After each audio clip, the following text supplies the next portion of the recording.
Hi, I'm Laura. Hey, I'm Stefan, and you're listening to Attributed, a podcast library by Dreamdata. The purpose of it is to store and share all the knowledge that we have gathered across Dreamdata employees through our LinkedIn Lives, podcasts, and webinars. The typical topics you'll find here can be stuff like marketing, Sales, B2B ads, operations, social selling maybe. Good, we're live, Philip, and thank you so much for volunteering to participate today. So we are to talk about content as a revenue driver in a B2B company, and I know I think both of us are a bit passionate about, and it's a tactic we return to. So I'm really looking forward to talking with you about it. But maybe just for people who don't know you, maybe we can get the 1-2 minute of your career. Well, I can do it much faster than that. So yeah, I started about 12 years ago in marketing. So way back in the day when it was SEO was the rave. It still is the rave, of course, right? And then I started on my own. And after that, I moved into startups, the startup world very, very fast. And I've been there for the last 10 years, and it's primarily been within software companies, right? And a lot of the content has been my focus, right? And primarily to help scale. Scaling the organization through content has been what I've been really passionate about. Seen some great results, seen some bad results, but overall learned a lot of things. So that's how we do it, right? And right now I'm the CEO at Eskimi, and we're an advertising platform, and we help agencies and brands serve great ads to the audiences with a ton of advanced targeting. Also, speaking of content, also we do custom ads. We're about 250 people spread across the world, and overall, I would say I have a very good eye for quality, especially within B2B, and also how it translates into traffic, leads, and revenue, right? So overall, from a business perspective, I'm a big fan, but from the consumer side, I'm also a very big fan of content and take a good interest in seeing that and understand that. So yeah.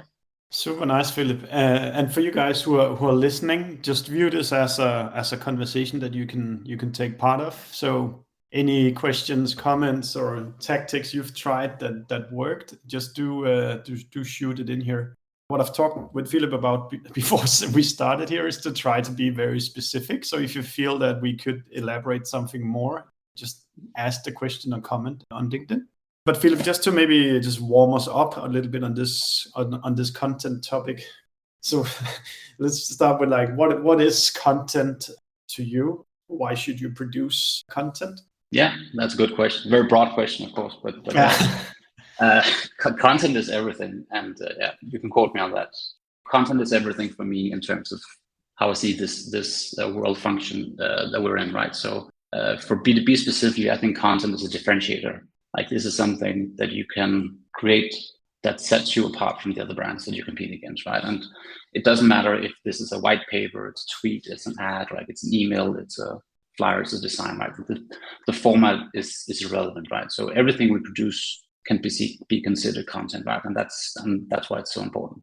Yeah, and I think the way I think about, at least one way I think about content as well, I think very much about the website as the host of the content, although there's obviously other platforms as well. But at least what I'm trying to do with Dreamdata is to make the website become the place where at least can find an answer to any possible topic you can ask related to Dreamdata, so that when the leads do convert into demo calls and talk with salespeople, then they've at least had an opportunity to find the answer themselves before they have to ask a salesperson. But maybe that's one bucket, what you do on your website, and then there's another bucket of what you do outside the website. I think you're quite right on this with the website. So from what I've seen in the last couple of years, I've worked a lot with a lot of sales teams, and there's a lot of content hidden behind the scenes that they have for sales decks, white papers, all these things that they send, right?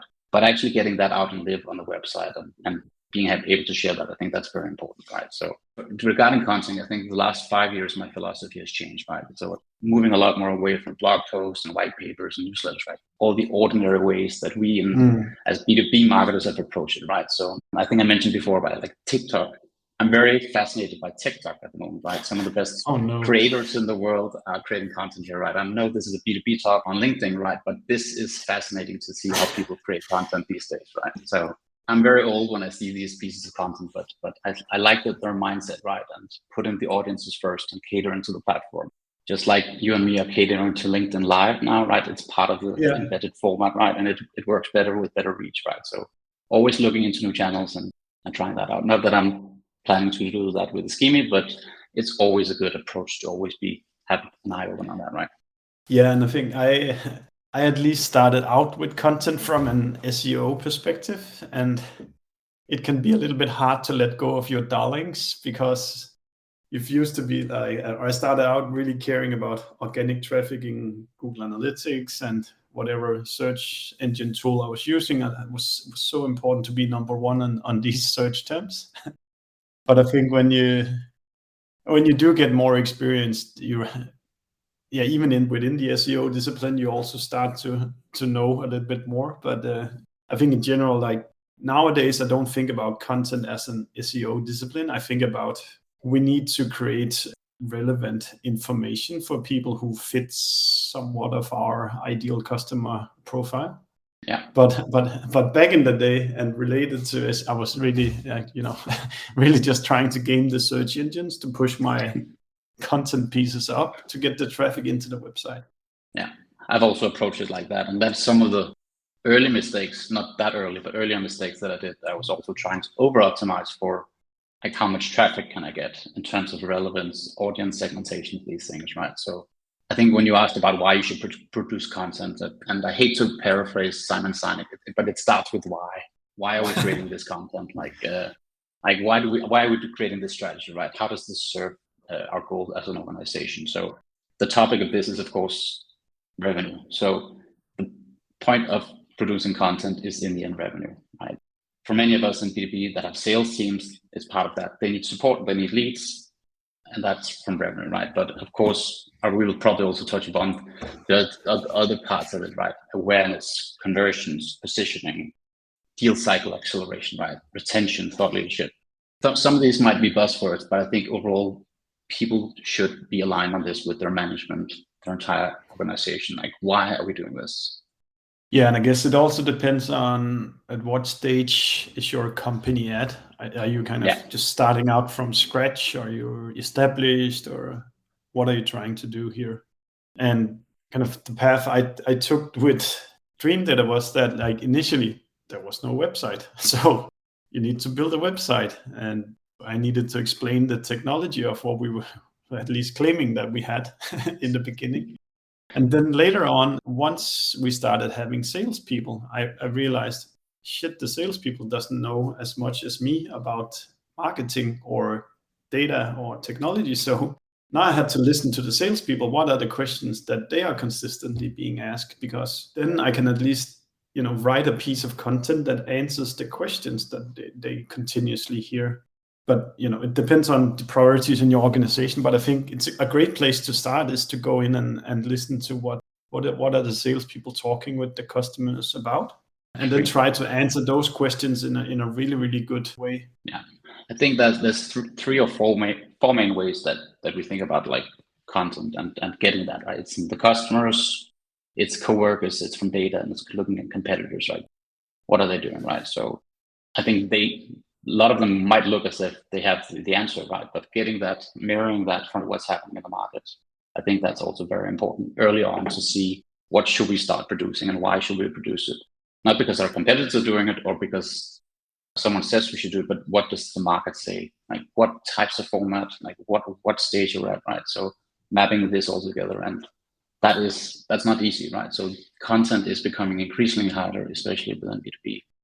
Can you just, I think this is actually not something I do that much anymore, but could you talk about, you said mirroring what competitors do? So what are like, if you were to like step into a new company and analyze the 3-4 main competitors, what would you be looking at their websites? I would look at different content areas. I would also look at the data points, right? Using tools like Ahrefs and SEMrush are really good ways of getting not only introductions to what is working for them in terms of SEO, but also digging deeper into their content, right? So it really also looks into looking at their what they're promoting on the different channels, right? So we're using the intelligence that Facebook has under Ads Manager, going in, seeing what ads are they running, how long have they run this ad for, right? This must be working, right? So this white paper they've been promoting for the last year, either they're bad at marketing or it's working, right? So like 50-50 if you don't have Dreamdata, of course, right? But I think that's very important. It's that actually reminded me. I haven't checked out which ads my competitors are running for a while, but it's actually at least both on Facebook and also LinkedIn. You can actually go to their pages and you can see which ads that they are running. So like if you haven't done that before, it can be quite interesting to see. Yeah, good inspiration. I have like one of these swipe files where I used to save the post, but now I take a screenshot of it and save the link and have like a swipe file where I'm keeping these ads, right? It's always good to have inspiration. Just a little tidbit. I can see Thomas has a question. I'm not sure if we're entering now. Just don't. Yeah, let's just do it right away. Late. I can click a button here, then everybody can see it. So I can read it out loud. When we have the content, the next question would be gated or not gated. Just to explain, if somebody doesn't know what it means, then at least how I understand it is gated is when you have to pay for the content in some way. Typically, it's with your email or your phone number. The other option would be to non-gated, so everybody can just read all the content all the time. How do you see that, Philip? So you wanna fight? That's what you want to do right now, because this is a hot topic for a lot of marketers. I think Thomas asks the right question, like when do we do it? And I think it really depends on, as I said earlier, the nature of the platform. So for LinkedIn, I would love to be able to show as much as possible and give people access and like impressions, a lot of viewability on LinkedIn. But when people are on my website, either there's 2 options or 3 options. They leave the site, they book a demo, or they download a white paper, right? So having that white paper as an option, I like that if the intent is there. The main reason I see people not liking gated content is because usually what happens is that we get this, it goes into HubSpot, Salesforce, it gets scored, like if it's the CEO of Microsoft, it gets a high score, and it goes directly to a salesperson, right? It goes directly to a salesperson that calls them. There's no intent, it might just be very early in the stage. So there's this mismatch between sales and marketing, like when are we transferring leads to sales? And I think that's where it breaks a lot of time, right? Because people have had bad experiences with this. Overall, I'm not against gated content done correctly. And I've done it many times in the past, but I'm changing approach a little bit more hybrid. If we just go into the question of why you would gate at all, I think gating the content is, you have to do it in a few places, at least. That, like, fundamentally, I think you should ungate as much as possible, because it's about allowing the right people to see the information at any point of time. But we also all like to get paid and receive salary once a month or something like that. And in order for us to do that, we need to feed the salespeople leads, accounts, etc., that they can work on. And by asking for an email can be a way to find people that the salespeople could talk to. But I just feel like particularly some of the, if you do very broad ebooks, it's really not it's at least not what I would call a qualified lead you get there. Like 9 out of 10 times it's just people lurking around downloading an ebook without direct access, as you said yourself. There's no intent behind it. No, I have an example that I recently came across, saying it's impossible almost to not have gated is webinars, because you need access. It's not the main priority, it's reminders of this, right? And also the technical part of signing up for a webinar, right? So a webinar is usually a very good place to have it. And I don't think I've seen many places where it's not applicable. Of course, when it's pre-recorded and it's evergreen or it's like on demand, I would not actually put a gate on them. I would let people consume that content. So that's one of the places where I would let it fly, unless it's like a live webinar where people need a reminder, because we've just seen some data that the reminders for these webinars is pivotal for success. Otherwise, people will forget about it. So yeah, that's one place. Yeah, I think in general, I would say ungate as much as possible, and then count on, pray that people will come back and book the demo when they feel educated enough to buy. But it is also kind of, there is this, us marketers also do like to have something to show that we've actually done something. And then the emails that you do collect by gating stuff can be a way to go to the CEO and say, look, I actually did something. I think there's a lot of disagreement on that one in terms of getting, if we're talking about revenue, right? That entertains a lot of things with email marketing afterwards also, right? So that's a whole other topic. But it's a good question.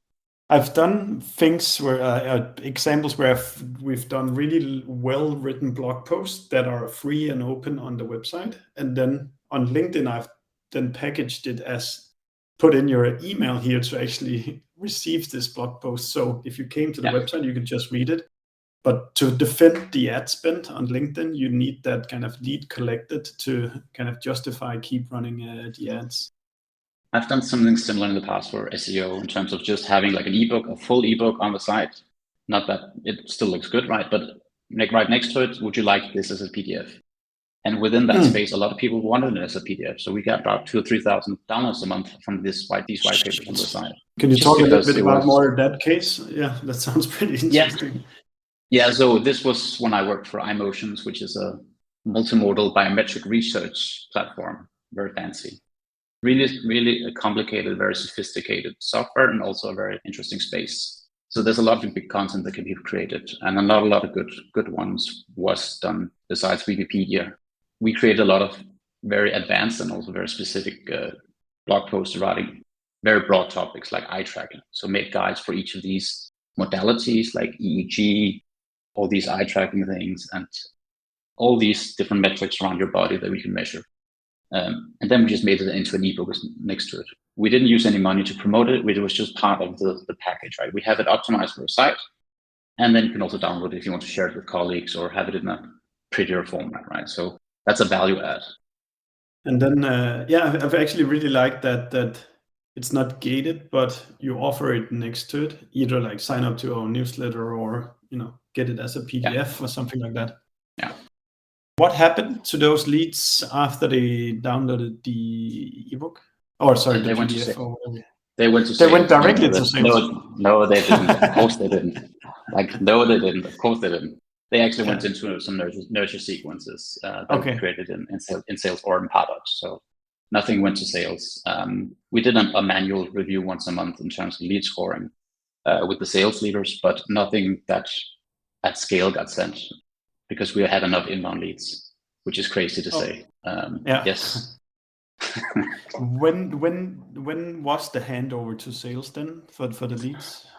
For the leads came naturally. There was no physical handover. So it was education, like jab, right hook kind of way. Like and then somebody books a demo and then a salesperson takes it. So we could see a lot of it. It wasn't the data that is possible today with tools like, I won't name tools. It's much easier to see this conversion rate and the journey, right? But we could definitely see it by looking just at the data from the specific customers, but nothing at scale. Yeah, I really like that, and I think it's how we do it as well, and I think how I like to treat people, because if you like downloading that PDF shows that you're interested in the topic, you're not out there to buy. So you shouldn't be treated as somebody you want to pull into a sales conversation. No. But if then at some point I want to buy it, of course I will go back and book the demo.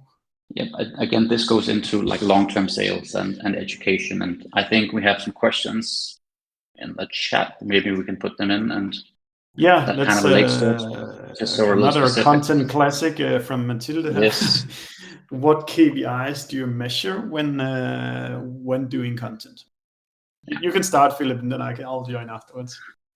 Yeah, it really depends on which, again, stage. Everything depends, right? But this stage we're in and where we're at in the process of creating it. So in the beginning, like the very early beginnings when we talk about SEO, it's just impressions. It's not even click-through rate in Google. It's impressions. Like how is the content being done out in Google? So that's the very first one. Yeah, I think that's a really interesting one when you're looking at creating scale. It's one of the leading indicators, right? It's not something that it's a vanity metric. Impressions and traffic are vanity metrics. I will say it here, vanity metrics, but it's still a leading indicator, right? In terms of planning that and seeing what's actually getting ranked, right? So there is both the qualitative side of this and the quantitative side, but overall, it's conversion rate, it's revenue. those will be the last two, right? So how many of these people convert? Yeah, I think it's actually really it's always a good framework to think about marketing leading indicators and lagging indicators, because the journey typically takes 6 months in our B2B world. So what do you actually look at in the beginning? I would say even before impressions, if we are to do vanity, I would also say if you're starting from scratch, productivity also just matters. How many pieces of content are you actually putting on your website? Yeah. How many words are going live? Because even before the impression, it starts with you actually putting stuff out. Yeah. I think consistency, it's the same word, right? But consistency in your output, I think that's a very good one. And that's why people have these content calendars, right? It's not always just a plan. It's also to have consistency and be sure that this gets put out, right? So there's someone above you that always is helping you to help you with that KPI. So we have had output as KPI. It doesn't state anything about the quality of the content, right? But it's again, it's a good start. We have to start somewhere. Even with inside of Dreamdata, where we do have our own product available, me and Jeremy, at the start of the year, still talked about how many articles do we think we can put out this year if we're being really productive. So I think we should settle on we can put out 2 per week or something like that. So if we know if we at least we do that, then we're not completely wasting our time. No, but again, that you can shoot yourself in the foot with that if you don't have any distribution, right? Again, if it's still just on LinkedIn, and how much time we're spending promoting these 2 pieces of content? Is it SEO related? Do we need to create a little bit more link profile with these things? So it all ties into a very big calculus that needs to get respected, right? So I can have an anecdote from when I was working at Airtame, my last job before Dreamdata. I was we had been very heavily driven by paid marketing, and then as you get more experience, you realize that you don't do these 6 or 7 figure contracts with people clicking on Facebook ads. So I went to the CEO and said, "Now we need to bet on content." And from one year to the other, I got budget for, I think, hiring 4 people, a writer, a designer, videographer, and then a manager for the team. And that's, head count of 4 people. Then you're actually, then you want to have proof that stuff works. And for the longest part, the only thing I could show was organic traffic went up in Google. Oh, look at Ahrefs, our rank went up there as well. But the problem is you can't pay salary with these metrics. No. So you need to figure out a way to come up with explanations of why is this valuable for the company. Obviously, there's software I think that ties into very much with alignment in the company, right? With management.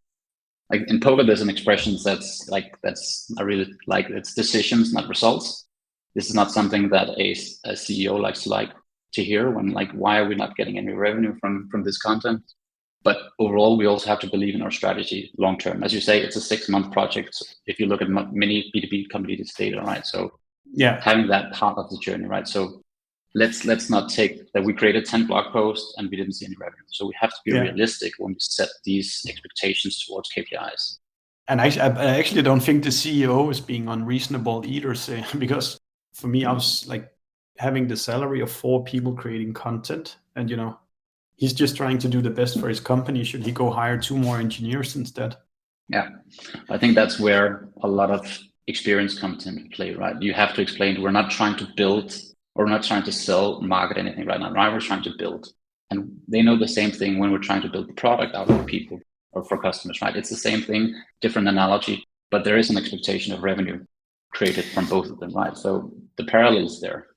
Yeah. So there's a lot of questions here. Maybe just before we jump on to the next questions, then I just want to so we talk very much what we talked about here was things that takes place on your website. And what about how do you measure stuff that takes place outside of your website?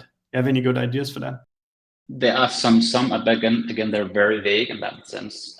I like consumption, which is something you can read on your site, right? But how long are people on there for advertise? On emails, it's email read through, how many people are reading all the way through? Is it the content you're creating is good, click-through rate? And then when it's, let's say, LinkedIn, what's the engagement? How many people are commenting, sharing? besides your own company, right? So I think there's some indicators in terms of KPIs there you can set, and also in terms of output, like how many posts do we do a week, right? So it is a harder one to track.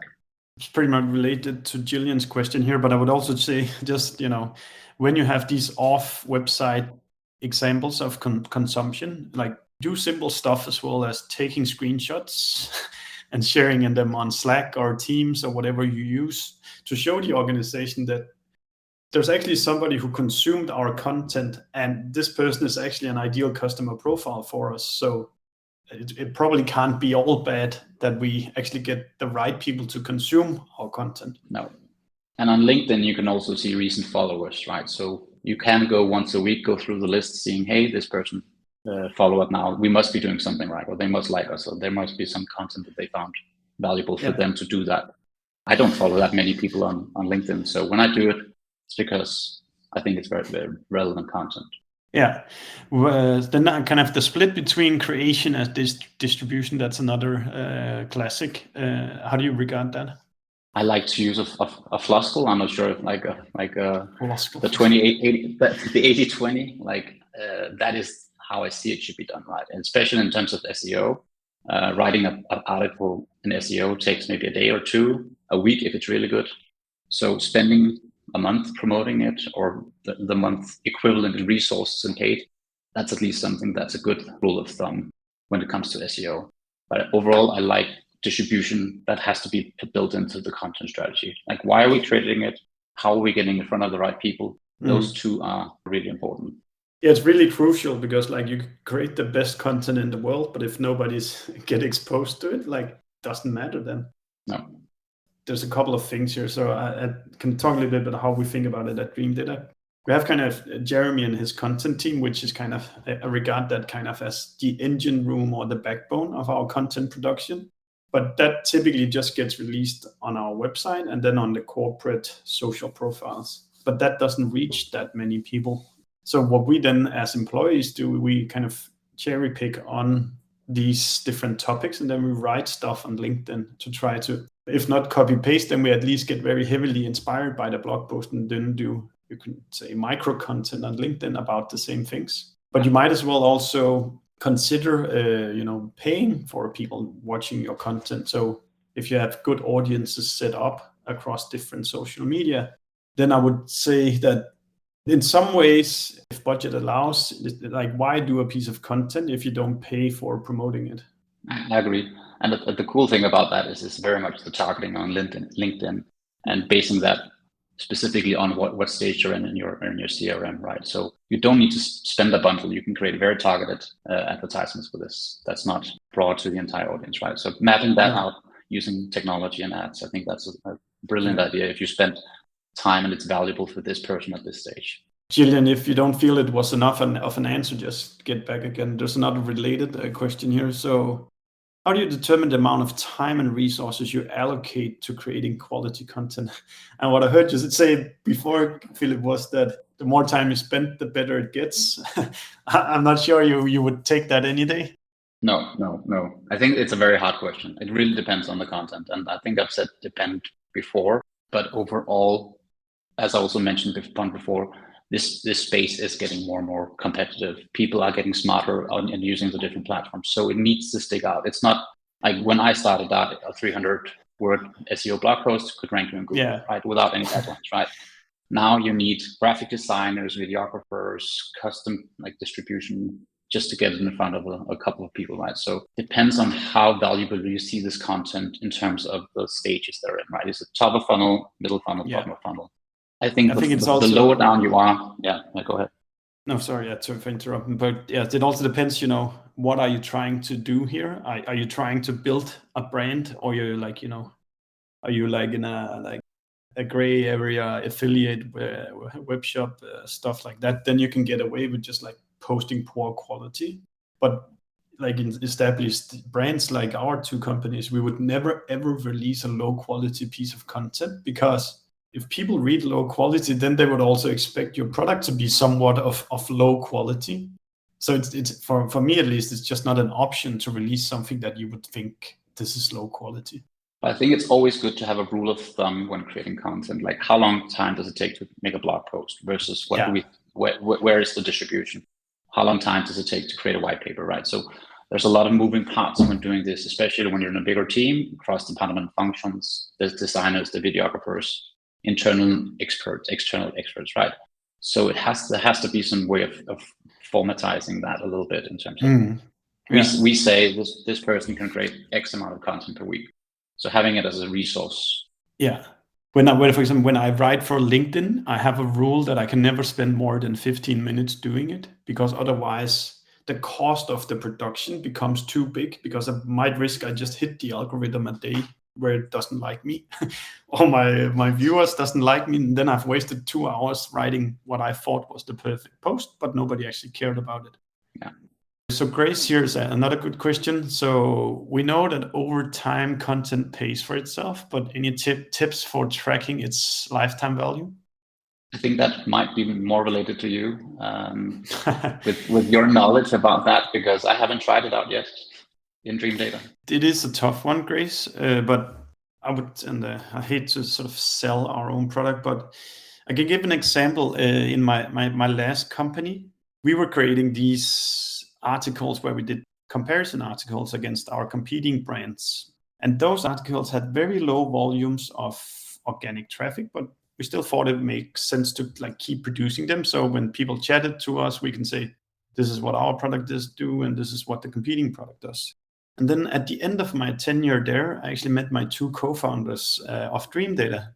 And once we connected the data there, which has been tracking where did people arrive from, who did what from which account, etc., then we could see that there was actually certain articles that were creating massive amounts of value over time, meaning that we sold to these companies who read these articles.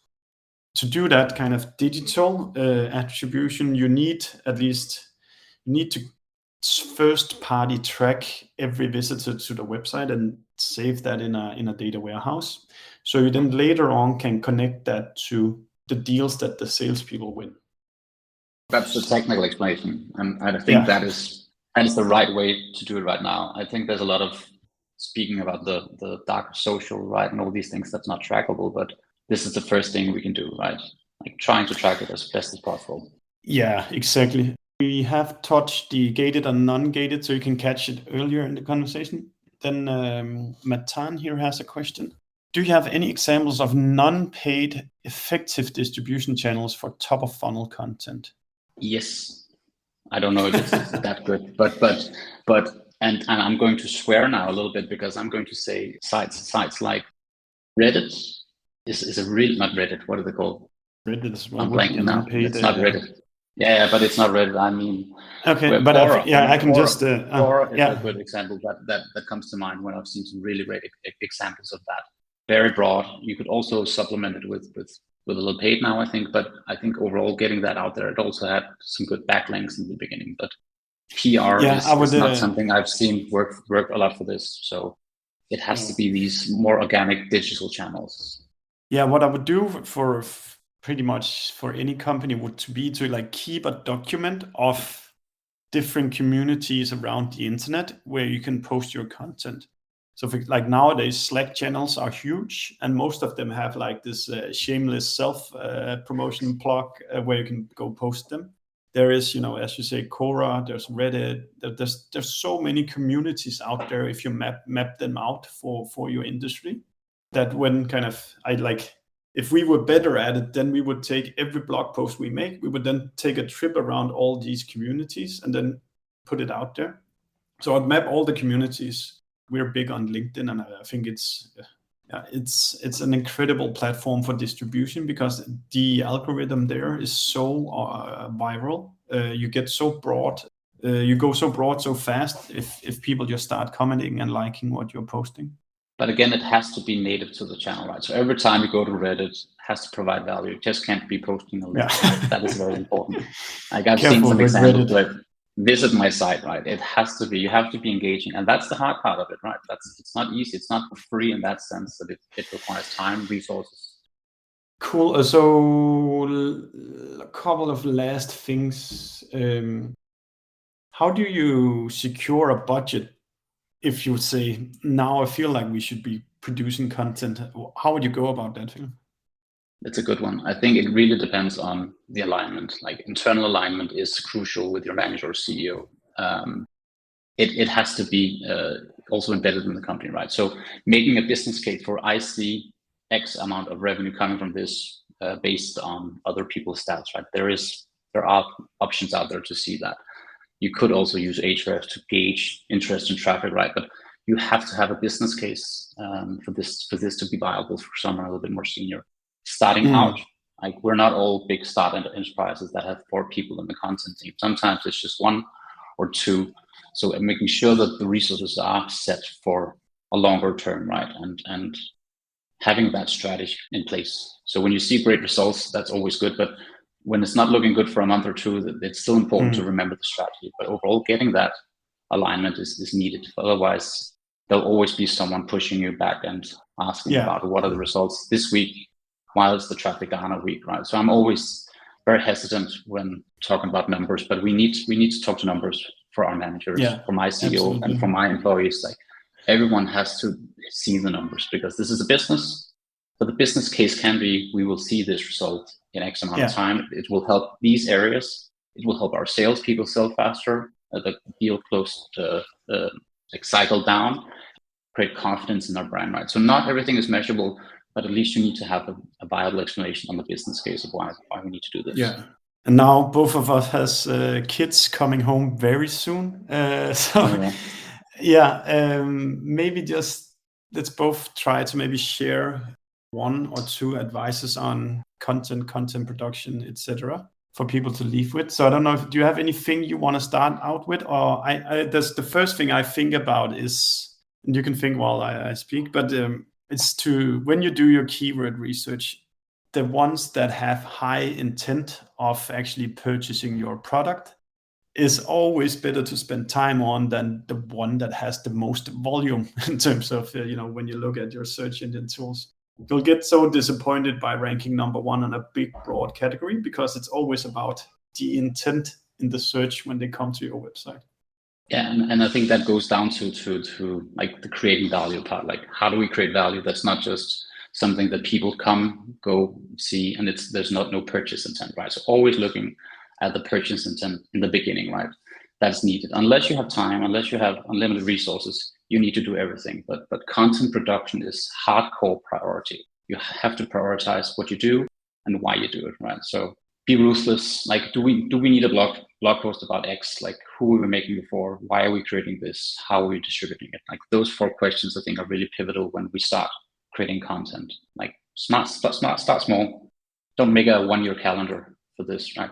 Start tracking content consistently, get feedback, improve, and then start tracking. Don't need to track everything in the beginning. Right now, it's getting consistency out there. I think that's important. Awesome. Let's end now, Philip. But thank you so much for taking the time to share some advice. And to all you people who wrote the questions, we both really appreciate you taking part in the conversation. We hope you like listening to us. Subscribe to our podcast and the ones that we have been guests on. And if you have any feedback for us, just do let us know. And should there be a guest that you think we should be talking to, then pitch us. We're looking forward to seeing you.